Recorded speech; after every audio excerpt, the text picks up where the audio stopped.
최재천입니다. 최재천의 책갈피 오늘은요 멋진 번역가의 책을 소개해 드리겠습니다. 번역 전쟁입니다. 근데 이제 번역 이야기는 아니에요. 영문 제목이 도리어 더 맞는지도 모르겠습니다. 워드 해가지고 단어의 전쟁, 말의 전쟁, 번역 전쟁인데 전 이 번역가 이희재 선생님을 이 책을 계기로 존경하게 됐습니다. 전 그냥 이분 책, 번역책 저도 몇 개 가지고 있는 것 같아요. 뭐 소유 종말 같은 거. 런던에 계시대요. SOAS라고 아시아 아프리카 대학에서 영한 번역을 가리키고 있으신데 전 이분이 죄송합니다만 이렇게 날카로운 지식인들 처음 봤어요. 입으로만 책을 좋아한다고 떠들면서 저자나 번역자들에 대해서 무식한지를 제가 느꼈는데요. 신랄하고요. 그 다음에 소외된 지식이라고 해야 맞을 겁니다. 철저히 이거는 다원주의 입장이다. 맨 첫 번째 테마가 다원주의예요. 철저히 다원주의적 시각에서 아시아, 아프리카, 소수자, 잊혀진 자, 버림받는 자, 잘못되고 왜곡된 역사적 진실들, 거대사 속에 묻힌 역사적 진실들, 한국 사회에 대한 대단히 날카롭고 비판적인 시각들. 그러고 나서 다 읽고 나서 이 표지에, 속 표지에 있는 저자 얼굴 사진을 쭉 들여다봤습니다만 깜잡잡하고 날카롭고 자칫 깡말라 보이고 일자로 꼭 담은 입술하며 고집센 코하며 형형한 눈빛하며 저랑 뭐 나이 차이도 별로 안 나시는 선배님이신데 전 이렇게 못 살아서 놀라워요. 이 책에 있는 이야기 몇 가지만 이야기할게요. 꼭 권합니다. 제가 책을 보고 나서 제가 잘못 알거나 어디선가 글 쓸 때 인용하고 싶은 부분들, 꼭 필요한 부분들을 한 책에서 많이 뽑아내면 안 되잖아요.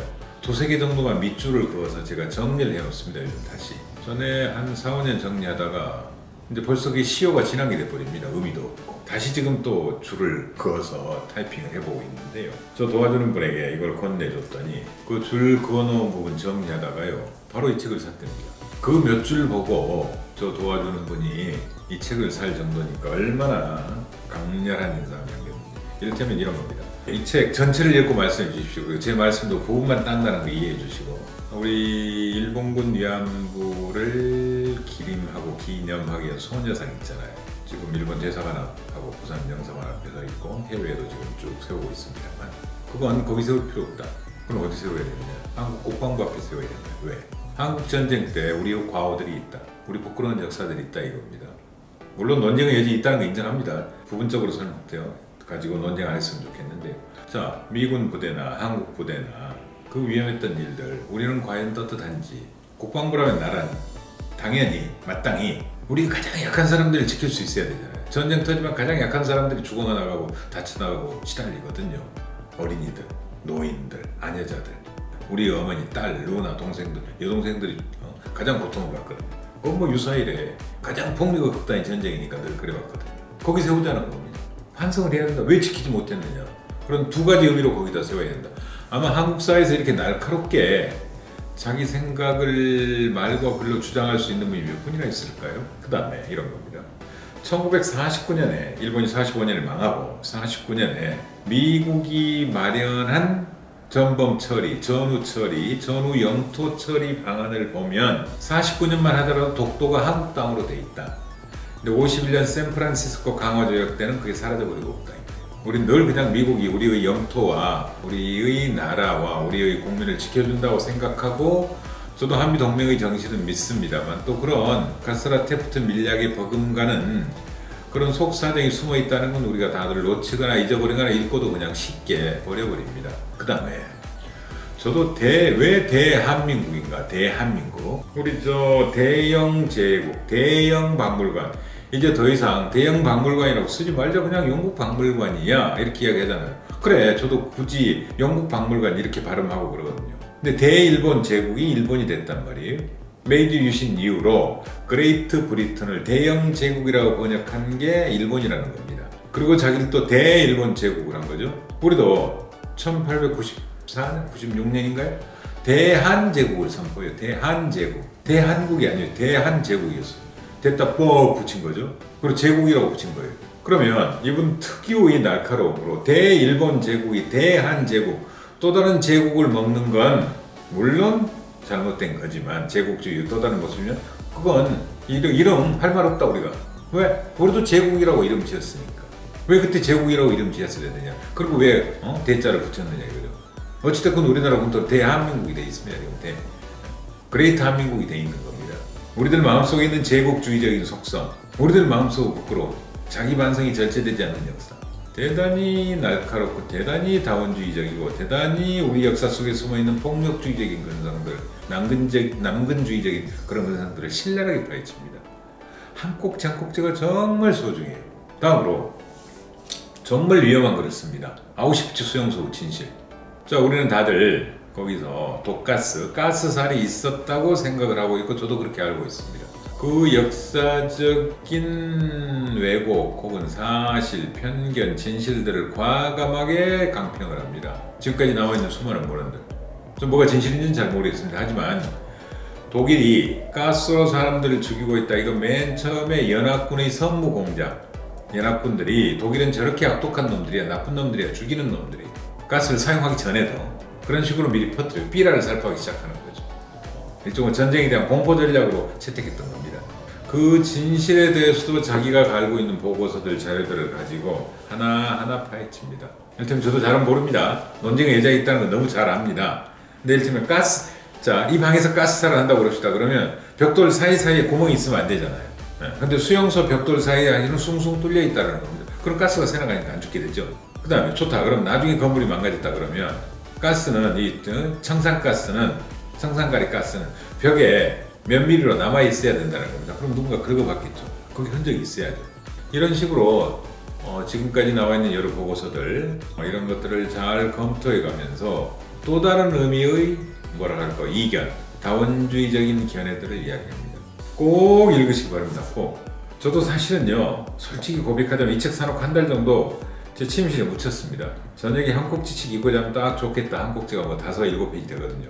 그래서 사실은 이 책은 침실 옆에 갖다 놨습니다. 근데 맨 처음에 보니까 너무 어려워요.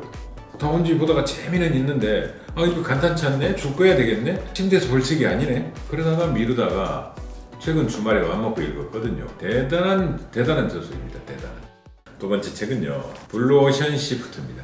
제가 중국 청해성 서쪽 끝이죠. 사실상 이슬람들이 사는 그런 쪽 말고 사실상 한족들이 사는 그쪽 끝이 청해성인데 푸르청 바다예요.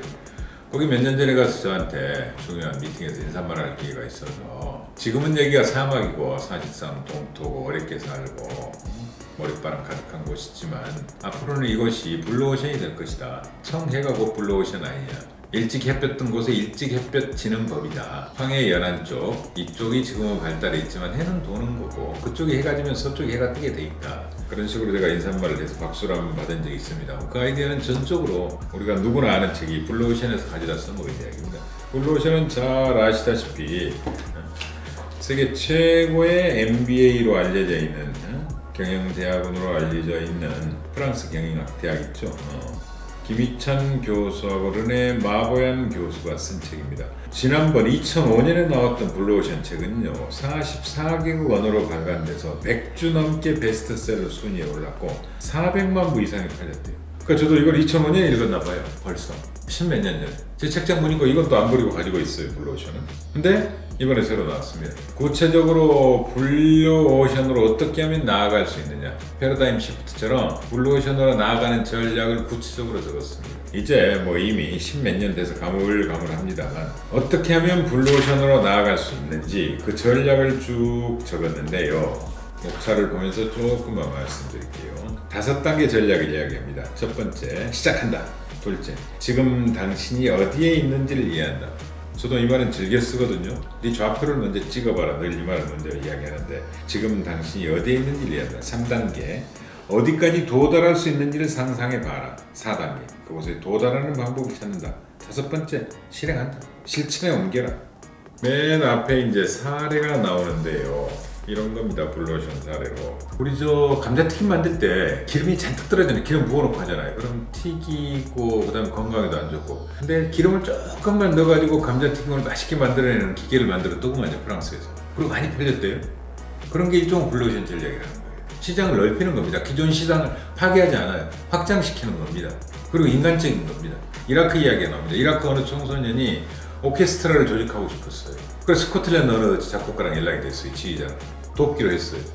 근데 이라크에 무슨 좋은 악기가 있겠습니까? 그 전쟁통에 어떻게 제대로 모여서 연주할 수 있겠습니까? 또 이라크는 다민족이잖아요. 그런 사람들 다 모아, 종교적 다원주의, 그렇죠? 사람들, 종족들 다 모여서 연주는 조그마대 다양한 민속음악이나 다양한 여러 음악들을 연주를 함으로써 전 세계에서 가장 인정받는, 각광받는, 음악 실력은 조금 떨어질지 몰라도 그 조화로운 아름다움, 다양성, 화합 이런 것들을 하나의 상표로 내감으로써 성공한 청소년 교향악단이 되었다. 이런 예를 들어요. 이런 식으로 역시 자신들의 사례를 들고 철학을 이야기하고 전략적으로 어떻게 레드오션으로 해서 블루오션으로 옮겨갈 수 있는지를 이야기를 합니다. 말레이시아는 이 전략을 채택해가지고 국가적 과제를 하고 있어요. 그래서 뒤에 감사하는 글 보면 말레이시아에 대한 감사가 거의 2페이지 나옵니다. 그러니까 모든 사례가 벌어지면요, 블루오션 위원회를 열어가지고 거기서 전략을 소개합니다. 이미 국가 전략으로 채택이 되어 있는 거죠. 우리는 그 정도는 아니잖아요. 다행히 우리도 이 블루오션 전략을 공부하는 연구팀이 있다는 걸 알았습니다.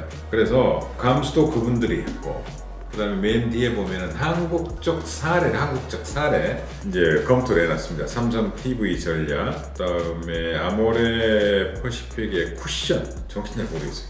얼굴이 톡톡하는 거 이거 같은데 쿠션 메이크업이라고 그랬던데 이거 하는 거, 마이리얼 트립이라고 우리 단체에 가면 억지로 따라다닐 때 불편하잖아요. 그 특성에 맞게 설계를 해주는 겁니다. 개인 맞춤형 설계죠.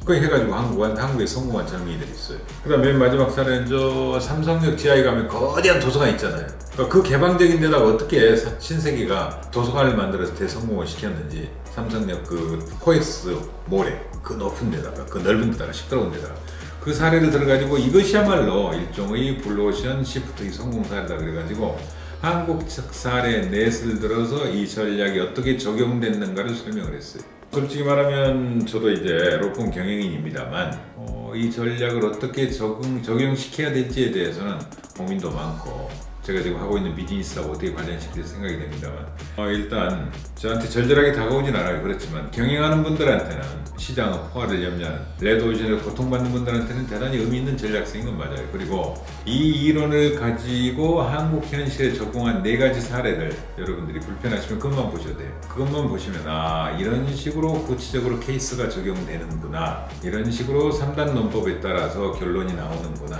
이런 생각이 드실 겁니다. 제 생각에는 도리어 맨 뒷부분을 먼저 읽으시고 그 4개 사례를 먼저 읽으시고 다시 앞쪽으로 오셔서 쭉 읽어나가고 내가 이 전략을 한번 기업이나 내 삶에 실천해보고 싶다 그러면 차근차근 한번 정리해보시면 좋은 책인 것 같습니다. 올 초에 경영 전략을 세우시는데 참고하시면 좋을 것 같아서 서둘러서 어젯밤에 읽었습니다.